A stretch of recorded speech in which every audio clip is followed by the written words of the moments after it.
আমি সবসময় বলে আসছি যে আমাদের গল্পটা একদমই ভিন্ন। তো এইরকম গল্প যে মানুষ পছন্দ করছে এইটা অনেক বড় একটা ভালো সাইন আমাদের জন্য, যে বিভিন্ন ধরনের গল্প বাংলাদেশের অডিয়েন্স আসলে দেখার জন্য রেডি।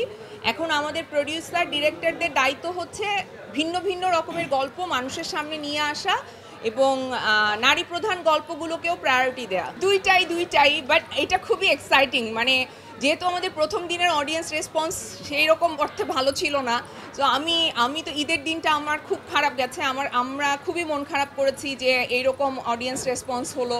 কিন্তু মানে সময়ের সাথে অডিয়েন্স যারা দেখছেন তারা আরেকজনকে যেয়ে বলছেন, এখন আমাদের মিডিয়ার যারা ভাই বোনেরা আছেন তারাও আসলে ছড়িয়ে দিচ্ছেন সবার মাঝে এশা মার্ডারের কথাগুলো।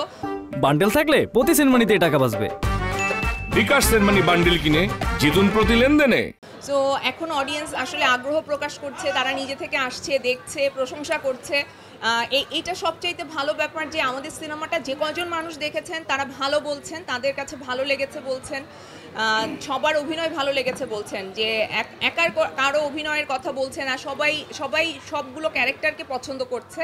সো এটা অবশ্যই অনেক ভালো একটা ব্যাপার। আমি আসলে একটু ভয়েই ছিলাম যে মানে হয় না যে আমি চেয়েছিলাম যে আমার লাইফে যাতে এই ট্যাগটা কখনো না লাগে যে আমি শুধু রেহানা মারিয়াম নূরের মতো সিনেমাই করতে পারি। আমি আসলে করতে চেয়েছিলাম রেহানা মারিয়াম নূরের পরে ভিন্ন চরিত্র।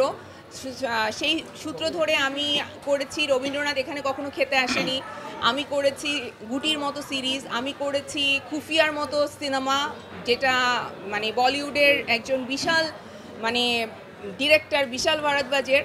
সো তারপরে একজন সানি সারোয়ারের স্ক্রিপ্ট যখন আমার কাছে আসে, আমার জন্য জিনিসটা ডেফিনেটলি চ্যালেঞ্জিং ছিল এই ডিসিশন নেওয়াটা যে আমি কি এই কাজটা করতে চাই নাকি চাই না। কিন্তু যখন আমি ক্যারেক্টারটা পড়েছি আমার কাছে মনে হয়েছে যে হ্যাঁ, আমি আসলে এই চ্যালেঞ্জটা নিতে চাই। বিকজ আমি আমার পেছনের প্রাপ্তি অপ্রাপ্তিগুলোকে পেছনে ফেলেই রাখতে চাই। আমি চাই না যে সেগুলো যাতে আমার ভবিষ্যৎ পথ চলাটাকে কোনোভাবে বাধাগ্রস্ত করে।